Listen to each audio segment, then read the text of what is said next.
Welcome to The Open Queue, a podcast where we talk about entertainment, pop culture, and the daily life of navigating the entertainment industry as a creative. I'm your host, Shaka Omari, and I'm joined by my business partner, Charles Malone. We'll sometimes have other creative guests on to tell us about their journey in industry, dealing with their ups and downs, struggles, and successes. We'll also touch on current changes to the business of television and film, as well as cue up what we're watching, listening to, or a piece of art we've been inspired by. The music you're listening to is called Thanksgiving Theme, from the movie Charlie Brown Thanksgiving, composed by Vincent Guaraldi. And now, let's get queued up. And welcome back to the Open Queue podcast. Yeah, we're on video now. Yeah. Hopefully that this video turns out to look all right. We're testing it out. So first time doing this. As you can see, yes, for those that know me, I shaved my hair and I have a mustache because it is Movember. So November is known as Men's Health. So for all of you men out there that are listening, go get your checkups, take care of yourselves, be healthy. Finger in a butt, what? Just thinking more of like mental health and stuff like that. But go get your colonoscopies and all those other things as well. Yeah, you can see who the fool is. Yeah. And speaking of November, this episode, we are going to do our Thanksgiving episode. So it should drop sometime during Thanksgiving week. Whenever you're watching this is when this came out. And to do that, we decided that we are going to talk about some of our, I guess, favorite Thanksgiving-esque movies, because there's not really like a... There's a few. I think we're going to go back to an old classic that is Thanksgiving adjacent, and then review a movie we just stumbled upon. Mm-hmm. Yeah. The Oath. Yeah. Interesting. Gonna be some hot takes there. just letting you know ahead of time. And then, let's kick it off with the switch up on the opener. Usually you would ask me, what have you been inspired by? Right. Yeah. And we're going to change it to this year, 2025. Survive till 2025 is what they told us. Yes. Especially in the entertainment industry. 25 is almost over. I guess we're surviving. It's post-apocalyptic out here still is what it feels like. But being the Thanksgiving month, what are you grateful for? Okay, good question. Besides surviving 2025, I guess. Look, there were some pretty cool movies. I recently, I don't know if it aired. I actually never saw it, but I was recently in a MLB promo series for the promo commercial for the World Series. It was supposed to air during the World Series. If you saw it, let me know. I didn't see it. I did watch that game. Congratulations to the Dodgers. I heard it was a very exciting game. It was a great series. But baseball is boring. Okay. And I heard it was 18. Okay. We're too early for the hot takes. All right. Let the cornbread cool before you put it in your mouth. Person. Beer, hot dogs. I'm here for it. Sweet Caroline. Blasphemy.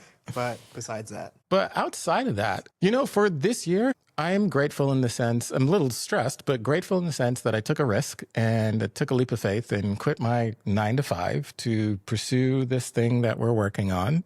Grateful for the time, in that time that we've had negotiations on some things I can't speak about, looking to get some. I think sometimes we take things for granted because I'm like, what am I great? I didn't think of any of this. But yeah, that's been a decent year. And then, of course, grateful for all my family and friends that have supported me, for, well, I call my niece, but your daughter, for our awesome Grogu love. That's amazing. Another Star Wars fan to the family. So yeah, those are things I'm grateful for. What about you? I gave it a lot of thought because it's been a year where life has been lifing. But with it being like Movember, just like mental health and just everything that's going on with lifing, I'm grateful for friends. And for those of us, not just like friends, but if you have family that you're close to, because I think for dudes specifically, it's really easy for us to not talk about our feelings and going to the fortress of solitude. And that's not always a great place for mental health. Sometimes we need it. Like I'm a creature of comfort. I definitely like my space, but knowing to and when to like reach out to people. I'm really fortunate that I have a great group of friends, yourself included, that when things get tough or they're weighing a little heavy, I have someone to talk to. I don't have a shoulder to cry on because I have to cry first, and we know how that works. That's just a joke that it's a running on like, will I cry? No, not at all. Yeah, will he? No, but really fortunate not only have like family and my daughter who's in great health and, gets to be a spoiled 3-year-old. Not even 3 yet. It's Coming amazing. up. Yeah, I know. But just a great support system to go through, like we talked about on an earlier podcast, like the uncertainties of the industry. And you get a deal and you're really excited and that deal falls apart. And having friends to lean on, it really does help. Super grateful. Yeah. Community, family. And I think with that, I guess we should dive into the first film you were talking about, because it does kind of revolve around family. We're gonna throw it back. Yeah. For the holiday, there's definitely, if you're melanated folks, like soul food. So yes, we both rewatched Soul Food. Yeah. What did you think of it on your rewatch now that and I don't know when you watched it initially, but now that you're older, you have your own family. We've had Friendsgivings out here and whatnot. What did you think about it as far as A, just the emotional aspect of it, and B, the filmmaking aspect of it? So first, I'll go into directed by George Tillman. He also did Men of Honor. I think that was after Soul Food. I think so, yeah. I thought that the perspective of it being from the kid's point of view on especially when you're staying out of grown folks' business growing up, but seeing all these really adult things happening around you takes me back to my own childhood, because family fights and it's time for the holidays and surviving Thanksgiving is a real thing, which is just I won't say weird. It's kind of paradoxical. Right. I'm excited for Thanksgiving to go see family, but at the same time, as soon as you get there, it's like fisticuffs. Yeah. Oh, I know why we spend time apart. No, it's I mean, there's a lot of ribbing and catching up and joking, and sometimes the jokes go too far. There's different discussions on, I think, for the last couple of years, politics in certain families. Some of my friends' families, they've said politics, please avoid. No, we're going to talk about that also later on, but just it's always nice to see Black joy. Yeah. Even when there is clearly conflict. There's sibling rivalries in this film. If you haven't seen it, there's a balance of heart, conflict, and food. Okay, Fox, Lisa Williams, Nia Long, young, skinny Mekhi Phifer, where my brain had to be like, yo, is that Mekhi Phifer? Really? Yeah, I didn't even realize that. Yeah, the boyfriend that gets arrested later on. Yeah, that's Mekhi Phifer. Oh, snap. Okay. Yeah, I was thinking about thooking it up, but I was like, I don't know, who is this guy? I wonder what happened to him, and I forgot to look it up. Okay. Well, learn something new. Love through food, which, what I love about not just Thanksgiving holidays, but breaking bread and gathering over food is every culture does it. This is a Black film, but the universal thing of family secrets, and food and generational rifts. So many generations have the story of your grandfather or father went somewhere and built something that the next generation kind of takes for granted. Yeah. But all of this stuff happening through he looked like he was about 9-ish, 10. Yeah. Of this aunt doesn't like that aunt because of this. And the voiceover. I liked that. Yeah. And as a kid, you kind of just want everyone to get along, but you're dealing with things that you don't understand, which I thought was very interesting. So it really did take me back to being a kid, and sometimes family drama comes out and you don't always understand it. I think I like the fact that you said that, because I believe there's a line in there that he does say all of you are ruining this.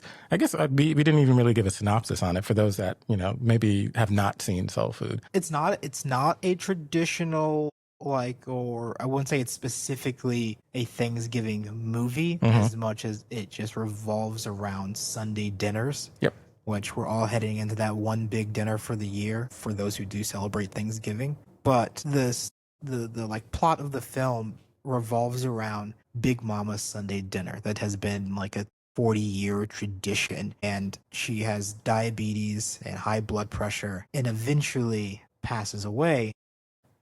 And it's well, who does this die with Big Mama? And does one of the kids pick up the next tradition? There's 2 or 3 Sunday dinners, and as this is happening, you're finding out why 2 of the sisters don't get along. Right.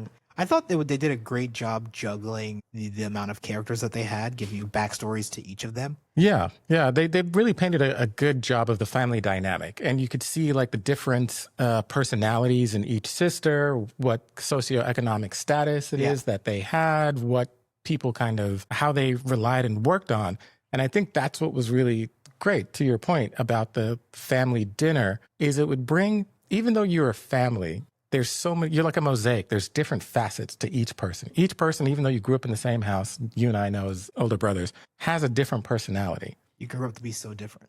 Exactly. Completely different, and make different choices in life, and those affect your personality. But the family meal that Sunday was the one point that it said, kind of level the playing field. Yeah. We're all here cooking together. We're all here creating something together. We're all here building community. All our difference is whether I have more money or you don't have enough money or you stole my boyfriend, which did happen in the movie. Spoiler alert. You know, or I'm dating somebody who people would generally say, oh, that's not Mekhi Phifer's character. Right. All of that kind of goes away because you sit down and it's like, we built this together. We did this together. This is what we went into the kitchen, put our sweat, love, and tears into. And now everyone is happy. Everyone's fed. Everyone is something. And like, I really loved that message. And your thing about the boy, it's really interesting because it's like something my sister told me. She watched me do something one time. I had no idea that she noticed that about my personality. And it just kind of goes to show, you know, and we've had this discussion with you, with like your daughter, how kids build their world based on like what they're absorbing. So when adult problems come in, it's like, oh yeah, why? The literally my favorite part is watching, I think it's Brandon Hammond, the little boy. He was around, and it's one of those actors like, is he still acting? Yeah. But he spends time with each aunt and his mom or an uncle at some point in time, and you just get to see kind of all these things happening, not necessarily like through his like soul viewpoint, because you do spend time with other people without him in it, but he's the narrator and it's his take on the things happening that I found interesting. And what like George Tillman was like trying to say with multiple different parts of this, like Mekhi Phifer's character, you know, make a mistake and getting out of jail. I'm like, is there such thing as second chances, especially for a black man? Like, you go to jail, and I have one friend that we share in particular that I think about this, like, you would have never known this person went to jail, like if you didn't know. Yep. And it's like some people early in life, they do things that they have to do, you know. It doesn't define them as a person as a whole. Yeah. I mean, as long as you didn't do anything like wild, okay? Because I can. Yeah, I guess we could put that caveat in there. Yeah, as long as you didn't do anything, because I can go wild. But Mekhi Phifer's character has a really hard time like finding a job, and then he loses his job and doesn't tell Nia Long. Yeah. And they have this like, I think Kenny's character. Yeah, the husband. Like, yo, I don't know how to tell her. He's like, you don't tell her. Yeah. You lie. You can't tell a black man a black woman that you don't have a job as a black man. Yeah. So they're sitting on a couch just like this, and they're just like, yeah. Kenny feels so bad that he takes out money. He's like, look, I'm gonna give you a couple of bucks. Yeah. You can't tell her. You can't tell her. When he should have just told her. Right. But then that made her go to her ex and ask for a favor, which, you know, you can't go behind your significant other's back, ask your ex to give them a job without telling them that, because then that gives the other person power. Which is what that other person did in the movie. Like, he came out and he was a slimy guy to begin with. Like, he had no respect for... It was comical the whole time. Okay, so that's what I was asking about, like, what your thought was on, like, as a film. Because as I was watching it, I was like, okay, this does feel like... It's a dramedy. Yeah, okay. It's 100% a dramedy. Yeah, that's what I was like, I forgot. It opens on a wedding. Yeah. Where I think they call her, Nia Long's character's name is Bird, is getting married, and Mekhi Phifer is just grinding with his ex in the tiniest blue dress. Yeah. And then parts of it are silly. Yeah. But it's a wholesome like film with like minus the one sex scene where the cousin sleeps with the oldest daughter's Vanessa Williams husband. Yeah. Yeah, okay. So she got her man stole twice. Yeah. but she's being bitter the whole time. I'm not saying that's a good reason to get cheated on. I knew how I was going. I started it. It was too late. It was coming out. I was like, you can't give the caveat of like, well, because she was bitter. No. Okay, I hear what you're saying though. It's poor communication. And you do this thing with relationships. We have this conversation with relationships all the time. If your partner is coming to you and they're trying, it's like, hey, there's this need that's not being met, or there's a certain thing that like I like need fixed or changed, or like you're being bitter and we're not talking about and fixing it, and you just want to sit in this. What's the expectation for the person just to sit in misery with you? Right. And I agree with that. I think that's one of those an option is leaving, not cheating, but like and again, that's the part where I say being human. Everyone has their reaction to, not saying any of them are right, but yeah. Okay. So you did feel, going back to like, it was a dramedy, because I was definitely watching it and I was like, it's clearly like he's playing the mustache twirling villain of the ex-boyfriend. Oh, he's light skin squinting all over the place. He's just short of a hand rub. Okay. Yeah. It's just, I think he did it at one point in time. I swear he was like light skin squint. LL Cool J. Yeah, exactly. Lip lick. I was like, okay, homie. All right. You ain't no good. No, I think my biggest, like, I won't say gripe, but a nitpick with the film is like, has our attention span dwindled, or am I just really sensitive to pacing? Because I felt like it was very slow. Yeah, it was. I think it was like, wasn't it 2 hours? Yeah, like 155. Right. Yeah. So I think pacing was slow because there was a lot of moments where I think we would say, cut your darlings, where it seemed like it was like this long drawn out. Like I fast forwarded. I pulled up what we used to tease you about. Speed watching? I didn't speed watch. Just fast forwarded through like the dance scene when he's playing the piano and she starts dancing. I was like, okay, like speed watch it, Jason. So I got the gist. Sometimes I speed watch shows. Sometimes. Yeah, which means like can we do percentages? I don't know the percentage of the things that I speed watch. Like I'm speed watching Physical Asia right now. Oh, okay. Because like they do a lot of repetitive like it's the same thing. So like I could get to the next thing. We'll talk about this later, but Pluribus is a show I can see myself speed watching because the middle drags a bit. I'm like, get to the another major point.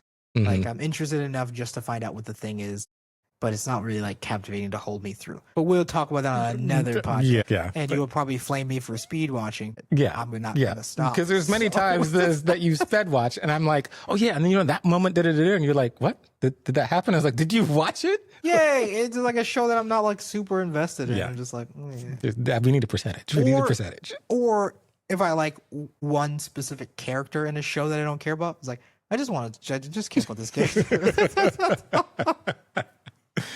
Oh man. Okay. But getting back to Soul Food, all in all, it was a nice film to revisit. And just again gathering around food and putting our differences aside is something that we all could do more of. Like even at the end, which probably would have never worked for me or my partner, they let the cousin and the husband stay at the dinner. On that last Sunday, I was like, yeah, this is fictional. That's why I was like, oh, this is a movie. This is like what we should aspire to be. Yeah. But no. Yeah. Nah, man. Like you're my cousin. It's not even like you're like a stranger down the street. You in the fam. Yeah, like a first cousin too. Not even like a third, fourth cousin. Yeah, exactly. Like you grew up with us. Like really? Like really? Yeah. No. That one. I got a Captain Picard didn't draw the line here. Okay. But so, it does make me want to go back and watch like Waiting to Exhale. Yeah. Because these are films that I was probably too young. That's why I was asking you. Yeah. I think we watched them all like when we were like, preteens, teenagers or something like that, right? 90s? Yeah. Yeah. And then even as teenagers, it's like, I don't want to revisit this, but things may hit differently now as adults. Okay. Maybe we should do Waiting for Exhale like around Valentine's Day or something. Love Jones. Yeah. All of those. Okay. Jason's lyrics. All right. Topic for Valentine's. Yeah. All right. So to wrap up Soul Foods, I do have a question for you. Okay. Is there like a dish in your family or in the movie that you saw that like you were like, it brought back memories or it means something to you or, it symbolizes something for you? I don't know about symbolize, just more so what like takes me back or the things that I look forward to around Thanksgiving time, even though this year I think my immediate family wants to boycott Thanksgiving. I don't know how you boycott Thanksgiving, but they want to like skip the celebration of like the Thursday, and I think what Thanksgiving has historically represented, especially what's going on with like SNAP, which will parking lot for the second film we're going to discuss. But like sweet potato pie is one of my big ones, especially as someone who enjoys baking themselves. Collard greens, baked mac and cheese, in order: baked mac and cheese, collard greens. Okay. Then the sweet turkey. I like it's a. I mean, it's like a traditional kind of thing. Yeah. Stuffing would be my number 4. I really love Oh, stuffing. really? I might put stuffing somewhere between the greens and the cheese. Really? I really like stuffing. Okay. I feel like, well, it depends on how you make the stuffing, I guess. Yeah. Dude, you shove all of it and make Thanksgiving sandwich the next day. So good. Yeah, no. I've never had a stuffing sandwich. No, what? You take all of the Thanksgiving stuff and put it with some bread? Yeah. You're just greedy at that point. Gluttonous. Call you. No. I was hit or miss on, like, I guess yams. It just depends on who makes the yams or sweet potatoes. Yeah. Picky on the candied yams. Okay, I love a good candied yams. Like that's amazing. Sweet potato pie, not so much. Pumpkin pie. I'd rather have pumpkin pie. Apple pie. Basically all the pies. Not pecan pie. Pecan pie you can throw out in the yard. The first time we were like not on the same wavelength. Apple pie lives in the trash. What? No. Pecan pie is actually not bad. No, that's in the trash. I don't like hot fruit of any kind. Cobbler. No, if the fruit is hot, it's not for me. I'm not a fan of peach cobbler. I like it cold. I like cold apple pie, to be honest. If it's warm, I like ice cream on top of it. Pumpkin pie, I can eat cold or warm. I can eat cold food, though. All of the hot fruit pie that you want. Bring it. I will come to your house and take any spare pies there won't be any because I don't like hot fruit. Mac and cheese, obviously, at the top. No, actually not at the top. Shepherd's pie. My family makes shepherd's pie for Thanksgiving. That is not in my Thanksgiving, but it is one of my favorite dishes. Yeah, I love a shepherd's pie. My mom and my sister always make it just because they know I like it. Yeah. So, no, she makes it because she knows I'm going to eat it. Don't try to come and take my shepherd's pie. It's too late. I'm trying to think of what else. Yeah, collard greens, obviously, that's good. Trying to think. We sprinkle in some Trini dishes sometimes. So sometimes, like beef patties, you know. Oh, yeah, so like that's good. There's like a ham onion type thing that they do. Devil Trinidadian scorpion hot pepper sauce. Yo, this hot sauce is so stupid hot. It's good, boy. If your stomach wants to hate you. For all the Trinis out there, you know pepper sauce. Pepper sauce is it's good. Yeah, it's good, but it's hot. Here's the thing, though. We all know that it's hot. This fool over here, I told him take a drop test first. He sends me a picture where he's got like a bowl of it. And then is going, and I was like, I told you. I did not learn my lesson. My stomach hated me. Yeah. For sure. Yeah. I'm not surprised. Like it's we won't go into graphics, but either way. Yeah. Okay, cool. That's good. So now. Cornbread. I almost forgot that I loved. Yeah, no. You're right. Cornbread. Also, I wonder if this is happening for your sister. And just talking about soul food, the middle daughter kind of like took over the torch of being the one to cook out of like my siblings. I'm the one that kind of like will probably take over for cooking for like my mom. And I don't know if she's going to watch this, but here's another family hot take. I've become the better baker. Oh, okay. So, I didn't say that. Yeah. Don't kill me. Cornbread, pies, cakes. Cupcakes. I'm a big fan of cupcakes, but that's just year round. Yeah. Henson's Cupcake, shout out. My sister, I would say, probably would be the one because she's actually spending a lot of time learning Trini food, Trini cuisine. Because my mom used to make it. My granddad used to make a lot of it, like bake and all of that kind of stuff. It's like a flatbread. But my sister has been learning the traditional Trini cuisine. So I think once I have more free time, I'd probably like learn from her just because I do like to cook. It is fun to do. But I'm also like an experimenter in the kitchen. Dude, so you got to try to make beef patties. Sarah, you got to try my beef patties. Yeah, I know. You inspired me. So I think I might do that. But yeah, that's our review of soul food. It was slower than I thought, but it was still a nice rewatch. I would definitely say go back and rewatch it. Mm-hmm. There's some wholesome bits there. I'm not going to say there's not toxic bits because like it was the the 90s. sister steals the boyfriend, then the cousin sleeps with the husband. It's messy. Yeah. But it's, I don't know. I think people are too sensitive nowadays. Give it a watch. It was nice to go back. But we're gonna give a quick overview of a really spicy film that I discovered and that I don't know how I missed. That is a proper Thanksgiving film as well. Okay. It's called The Oath with Tiffany Haddish and what is this actor's name? I could never remember his name. The comedian. His name's Ike. I'm not gonna butcher his last name. It's the studio, not Seth Rogen, but his right hand man. Sal. He's Sal. Yeah. Sal Saperstein. Him is Barnholtz. I don't know. I'm gonna butcher that. You know what we should do? We should try to see if we can get him on so he can tell us how it is. I thought you were gonna say we should just go around trying to say people's names like that. That's gonna get me in trouble. No. His brother, his actual biological brother, looks like was in the film as well. That played his brother. That's okay. Magnuson was also in it. He was the one that was in like the white kid that was in Aladdin. He was in Lilo and Stitch. He played. I never saw that. Lilo and Stitch live action. No, worth seeing. Really, I never saw the animated either, though. So, I'm gonna pause that. I'm gonna say it's an age thing and just not talk about it. John Cho is an agent in it, and then female Justin Long is in it. I thought it was Justin Long in a wig. Carrie Brownstein, she's from Portlandia. We apologize. That's not a terrible thing. They could play. They literally can play siblings. I looked at my fiance. I was like, "Look at female Justin Long," and just it's a we joke. Yeah, we joke. But I'm serious. It's so dumb.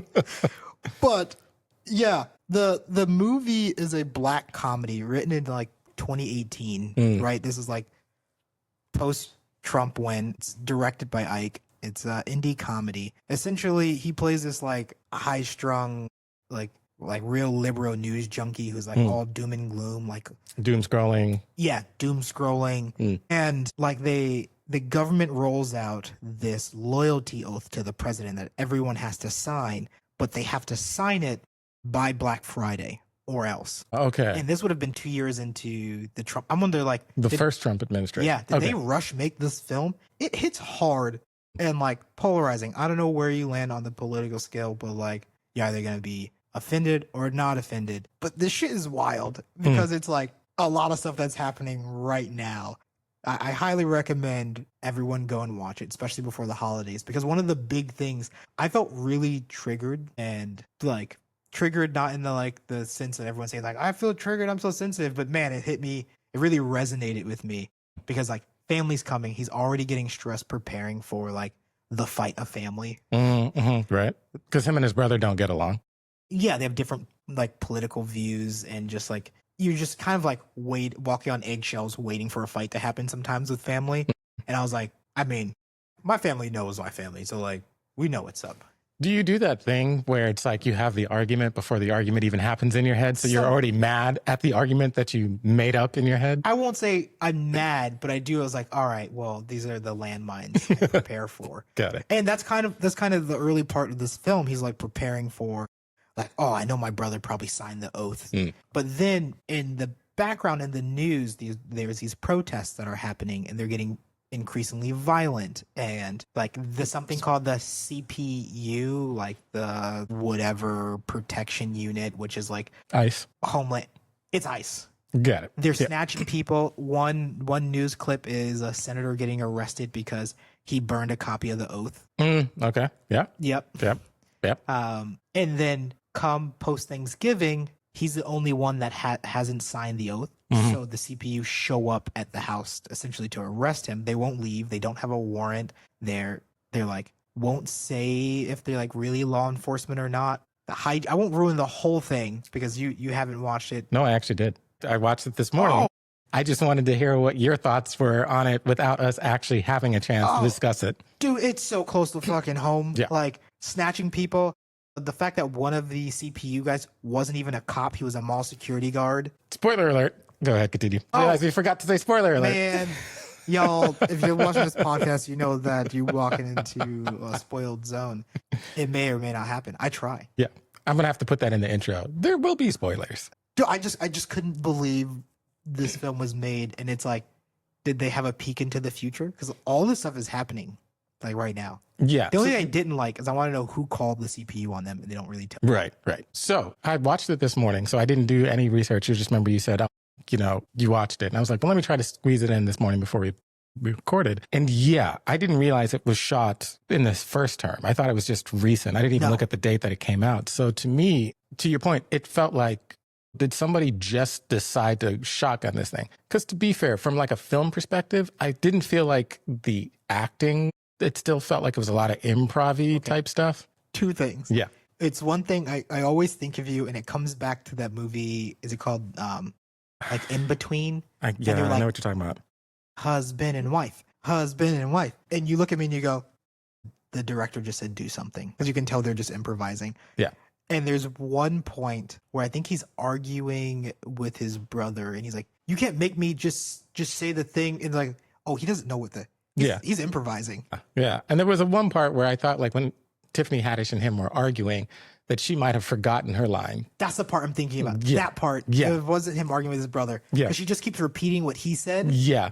And I'm like, oh, that must have been the best take. Yeah. It's not a great film by any means. And it kind of reminds me, obviously the film that I'm going to reference is much better. What was the Adam McKay film that was about like the environmentalist? Oh, with Leonardo DiCaprio and whatnot, and the asteroids coming, and Don't Look Up. Don't Look Up. Yeah. I felt like everything is really on the nose. Yes, very much so. Like everything. Like that's why I said it made sense to me if this was something where it was like, hey, let's just get a camera. There's a couple of us that want to do this. Let's just shoot it. Super low budget. Nothing like, not a lot of locations, not crazy. And we're going to improvise some of the scenes. We have the basic structure. So that's kind of how the movie kind of felt to me as far as like acting wise. Didn't feel like an Adam McKay movie, but very much like you and I got together with some friends.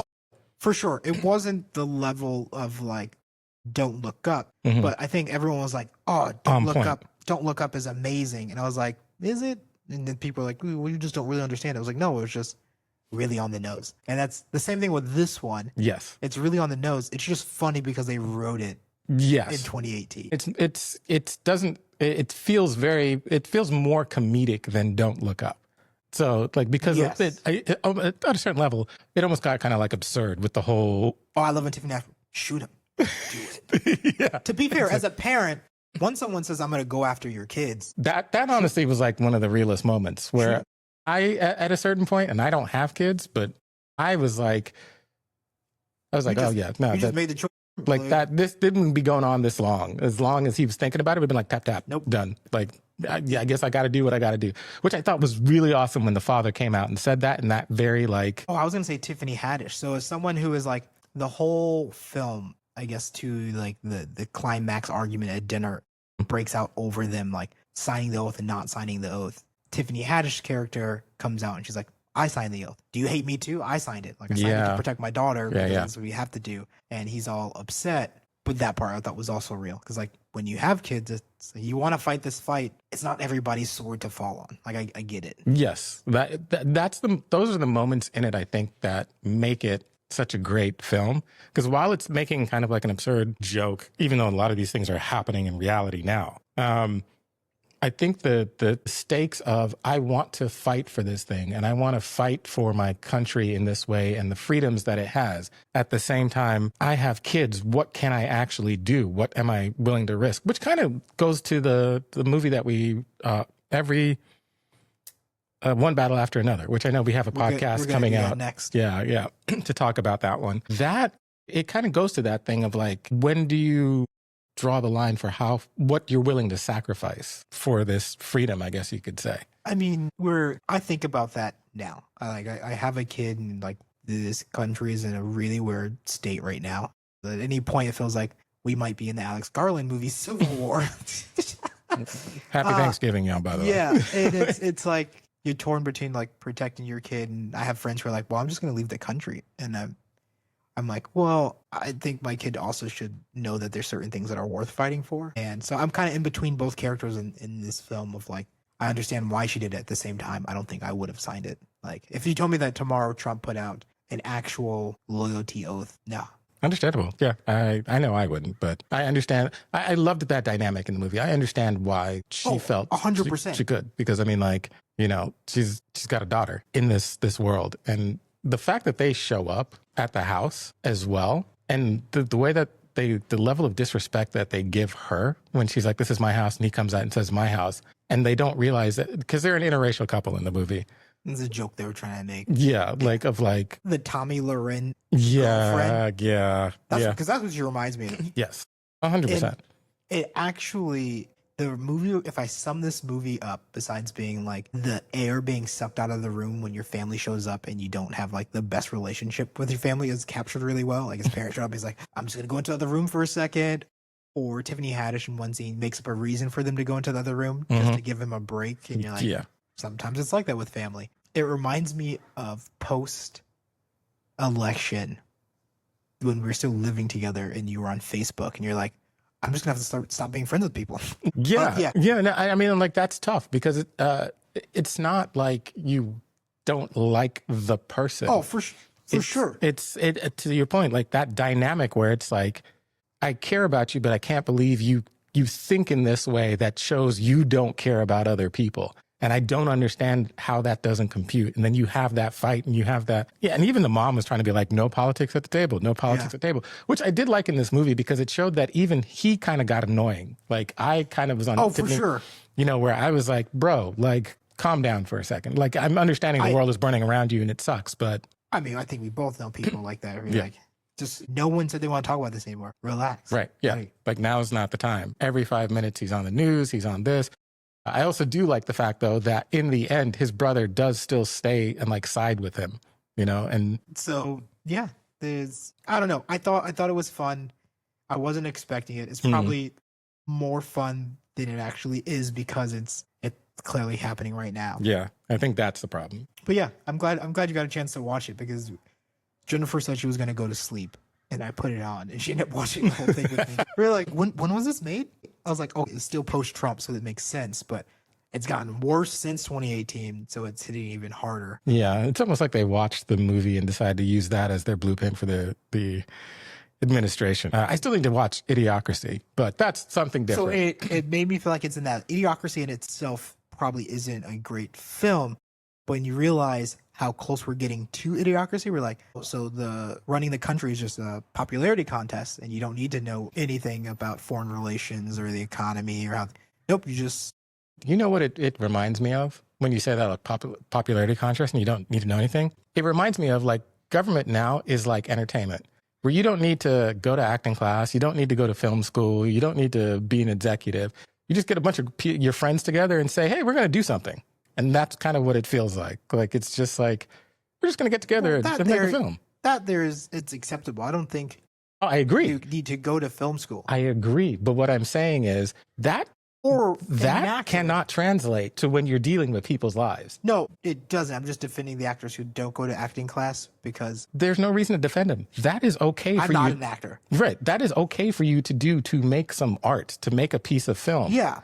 It is not okay when you are dealing with millions of people's lives. And what I'm saying is we've got a reality TV show that took the entertainment model and decided to do that when it affects people's lives. If you get together and make a movie with no background training, 6 people don't die, and starve to death. They just go, I don't like this movie and move on. Or they go, oh, that was brilliant. Or they can't eat this Thanksgiving because people want to be petty. Yeah, exactly. It's like if 50 Cent was a president.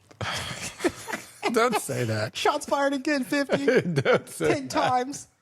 Oh, man. Yeah. So that is a Thanksgiving movie, by the way, even though it is political. I don't know if you should be grateful for that, but it is funny if you want something funny to laugh at and be grateful for. Yeah. You know how people went from in the club to cooning in the White House. So other Thanksgiving centered classics that probably deserve more than time that we're going to give them is planes, trains, and automobiles. Good one. Like it. Son-in-Law is actually a Thanksgiving film because he goes back with the girl to the farm for Thanksgiving. And Son-in-Law, that's a Pauly Shore. Yes. We're going to have to go back. We have to do a Pauly Shore. Yeah. I know he probably seemed to go crazy, but I loved Pauly Shore in the 90s. That was Louise. Yeah. That was a core.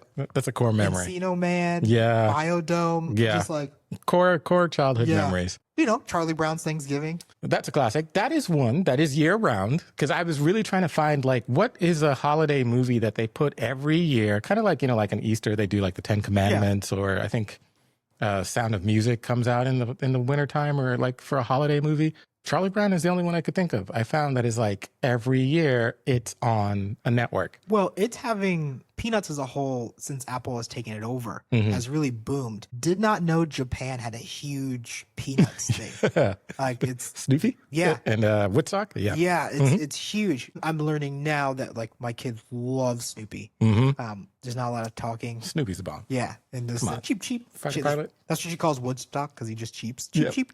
So watching a lot of Snoopy and Charlie Brown on Apple. But those are like actual films. Oh, don't forget Thanksgiving, the horror slasher that came out 2 years ago. We can forget that, because you know I don't watch horror. But it's like a thing. It's called Thanksgiving. How is that something where you get together, community, and have fun and are grateful? I'm sure they're murdering people. A girl is cooked and served as the turkey. There's nothing to be grateful for. It's hilarious. Okay. We'll let you have that one. It's a dark comedy. Then we have like the adjacent films, right? Because like Silver Lining Playbook takes place around that time, which I loved that film when it came out. Yeah, Bradley Cooper. I tried Jennifer to like Lawrence. say it was like a sports one, and like because the dad, like De Niro's Eagles, character, right? the Eagles. Yeah. Okay. But if you wanted to watch it around this time, I would count it. Okay. Four Brothers, love that film. It's Mark Wahlberg, Thanksgiving, Andre 3000, 3 Stacks, yeah, Tyrese. Yeah, they're all adopted. It is around the Thanksgiving time, because they come together for Thanksgiving after their mom dies. It's an action movie, though, isn't it? It is like an action heisty movie. Okay, so you're doing kind of like the Die Hard is a Christmas movie kind of thing. It's a Thanksgiving adjacent film. Okay, yeah. You know, family, food. Okay, adjacent. Okay, fine, adjacent. Though Die Hard is actually a Christmas film. It's not adjacent. It takes place on Christmas. It's a Christmas film. Yeah, so that's Instant Family, another Mark Wahlberg vehicle with Rose Byrne. Oh, I haven't seen that one. Oh, dude, it's so cute. It's definitely a wholesome film about like them adopting kids. It almost made me cry. It was a good one. It's the young girl who's like blowing up right now. Hawk Girl. I know who you're talking about. I don't remember her name, but yes, yeah. I want to say it's Isabel something like. It is Isabel Merced. Or okay, I think Merced is how you pronounce her last name. Then I have an adjacent one. Okay. That is. You already threw it out with the cooking a person as a turkey, but go ahead. So this one has Paul Dano and Hugh Jackman, and I believe it was, what's his name? Jake Gyllenhaal? Is Jake Gyllenhaal in that one? No. It's called Prisoners. His daughter is kidnapped on Thanksgiving. I can't. I don't know why I'm dancing to kidnap. But you're lucky that I picked the sound for that. It happens on Thanksgiving, the inciting incident. Does it count as a Thanksgiving movie? That movie is insanely good, by the way. It is. No, I love masterclass in acting. 100%. Like that's why that's a bold film production, right? Yeah. I think that's when I was like, oh man, I like the stuff Bold Film is pulling out, especially Jake, because I think he also had Nightcrawler through them as well with his deal. But I would not consider that a movie that brings people together and is something that people are grateful for. I just don't. Maybe not, but I don't think it's adjacent. I think it's not even Thanksgiving themed. I think Thanksgiving is like a prop in the background. It's just a day. I just thought it was really funny. Okay. Heaven help us. Okay. So clearly there's a lack of like an abundance of Thanksgiving films. Yeah. Like it's not Christmas. It's not Halloween. Yeah. It's kind of the transitional. It is because holiday. I think like after Halloween, people start going up with the Christmas decorations. Right. The stores start selling. I've already started seeing Christmas commercials and I'm like, what happened to Thanksgiving? When I grew up, and maybe sounds like such a when I grew up. I know I'm there. When you reached middle age, when I grew up. I was talking to my dad the other day and I said, yeah, the kids are doing so-and-so, talking about like my old coworkers, like some of the young ones coming in from college. And he was like, oh, you said kids. And I was like, oh. Yeah. When I grew up, I feel like I remember, and this could be like a Berenstein Bear, like Mandela effect, right? Mandela effect? Yeah, we can go into these theories later on. Where I swear I felt like Thanksgiving was its own holiday. Like they were Thanksgiving decorations that would go up after Halloween. There was like little turkey that you would like, little fanned turkey. That's still a thing. Yeah. But I felt like people actually celebrated Thanksgiving. Then the country got divided and no one wanted to spend time with their families. I'm joking. On that note, I have nothing to say to that. I have no rebuttal. That makes perfect logical sense. Damn it. I kid. Okay, well, no, that ends that conversation. It's just Halloween and Christmas dominate, and I think of the fall winter holidays, Thanksgiving is the middle child. Now, do you think this is going to be me being a little... No shots to middle children. No, love you, brother. This is going to be... Do you think, let me just put it this way, do you think that's because capitalism? Oh, for sure. And that's another reason why I think my immediate family wants to boycott the idea of Thanksgiving is we've turned everything into consumerism. And then this particular holiday, so many people will be without the support of like buying the groceries to even do the thing. So it's going to be harder for them to celebrate. I wouldn't say it's going to be harder for them to celebrate, but to like, in abundance, like I think we all grew up and used to. Or keep up with some of the traditions that they may have had or those kind of things. So maybe. I do just genuinely think that you can sell more shit for Christmas. So they started sooner. Right after Thanksgiving, you go to the Black Friday sales, which now you have Black Friday and Cyber Monday, which is like, let's sell more shit to you. Buy. Which I always found interesting. It's like, instead of being grateful for what you do have, you're saying, forget being grateful. What don't I have? Yeah. So I think this year it's definitely one of like, I don't buy shit anyway, really, on Black Friday, but try to break bread with your family and spend time together. It is, life can be short, mostly long, but it can be short. And it definitely is difficult at times. A great transitional film, though, that I think that would fall between that is technically a Christmas film. But no, by all means, it's a Christmas film. But it might be great in between, and we'll talk about it again next month for Christmas, is Family Stone with, R.I.P. Diane Keaton. There's a couple of things to talk about Diane Keaton. Also, considering Soul Food, a weird relationship where, like, the brothers kind of, like, girlfriend swapped-ish in a way. It's so... In the Family Stone? Dude, he, like... I'm going to have to go back and rewatch Jessica that. Parker goes to meet her boyfriend's family for a holiday and ends up, by the end of the film, with his younger brother, who's played by Luke Wilson.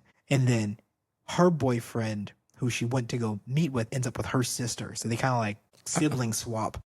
And I'm like, this is a holiday film? I'm going to have to go back and watch that because I watched it a long time ago, but I don't remember anything of it. It's going to hit differently in this film too, because like the next holiday, Diane Keaton's character passes away. So I think this year with Diane Keaton actually passing away, it's going to be also my mentor. It's one of her films. Like I think I was watching one year and I was like, oh, nice. I don't know how I didn't know this was one of your films. So I watch it every year because it's one of Jennifer's favorite holiday films. But I think it's a great one leading up because gathering over meals. The girlfriend comes in, much like the girlfriend in The Oath. She has some like spicy takes. Okay. And it's like, you're already raising a dead son. Why would you want his life to be any harder by being gay? And then there's a point where she's like, you're pointing at the black guy. And she was like, I'm not. She's like, you're still doing it. So they just kind of like pick at Sarah Jessica Parker's character in this film. Got it. Okay. So it's very much going home for the holidays. All right. Let's add it to our Christmas watch list and we'll watch it for that. But yeah. Any closing thoughts? No, we said we're grateful for. We're on video. Yeah. Grateful for the ease of technology. It gets easier to do things like this. Yeah. As technology gets better, makes it more affordable to make art. I think one of the things I want to say, because you brought it up about the boycotting and things like that, is, this year there are food banks out there that are helping people. So if you have food that you know that you want to donate, or if you want to pick up something extra when you're shopping for your Thanksgiving to donate to those food shelters, I think that would be really great. I think now is a great time to understand there's a lot of people who are looking for community. And if you can provide that sometimes goes a lot further than, donating hundreds of something dollars or whatever. So if you know that there's people out there that may not have anywhere to go for Thanksgiving, invite them over, volunteer at any homeless shelter if that's your thing. Midnight Mission is great if you're in LA. Yeah. Just go out there and build community, because I think that's what we need now. And not just this country, but in this world. And this is a great time with so many people struggling financially and emotionally and mentally to just look after each other. Just be grateful that we have another day that you can help somebody else. So that's what I'd say. No, I have nothing really to add to that. Oh, maybe one thing to add to is that, especially since we've talked about from soul food to the oath to family stone, like this is all about family gathering. I think you said something there about like invite someone who may not have somewhere to go. Like chosen family is also a real thing for some people. Some people just have complicated families. Everything that's going on in the country, I've left a lot of people divided with nowhere to go. And when we're talking about, the thing I'm grateful for is having a good support system. So like seriously, reach out to your friends, invite, like exactly what Shaka said, invite those people over. You never know, those small acts of kindness might change or save someone's life. Yep. Well, before we go, you can follow us on IG at OpenQ Productions, or you can follow me personally at Shaka Omari, ShakaOmari on IG. I think our OpenQ is also on Spotify, on Apple Podcast. OpenQ is on YouTube. We have a YouTube channel now. And then you can follow Charles at the grocery store. Because it's the holidays. Meat, greens, potatoes, tomatoes. Belly app. On the Belly app at Good Belly. I'm going to be updating it a bit with some new restaurants I tried. But one thing that I've done in LA, if you're in LA for Thanksgiving and it's just lazy, you don't want to cook, or it's just you're too busy, Bloodso's on La Brea does a Thanksgiving that's actually really, they're like smoked turkey. Oh, nice. You can't go wrong with Bloodso's. No. They're mac and cheese. Cornbread. Oh, you like the cornbread? Oh, the cornbread. Cornbread with that butter honey sauce that they have. Yeah. Okay, let's not get started. Brisket, the hot links. Yeah. And look, I will say as a Texan, I think it's pretty good. My sister and my brother have different assessments. They're like, it's good, but I think it's pretty good for LA. Your sister and your brother are buddies. Also, Colfax, La Brea, and I think there's one on either Washington or Venice in Culver City. There's a hot link breakfast burrito. Okay. Yeah. But Bloodso's for Thanksgiving. Yep. So with that, we will see you next time in the queue. Have a happy Thanksgiving. This is Cameron Things New, man. Later. The Open Queue is an Open Queue production. If you like the show, be sure to follow, rate, and review it on Apple Podcasts, Spotify, or your favorite podcast app. And tell your friends and fam to do the same. Also, feel free to share a link to someone who you think might really enjoy this conversation. The music you're listening to is called Little Birdie from the movie Charlie Brown Thanksgiving, composed by Vincent Guaraldi. Until next time, have a happy Thanksgiving, and we'll see you in the queue.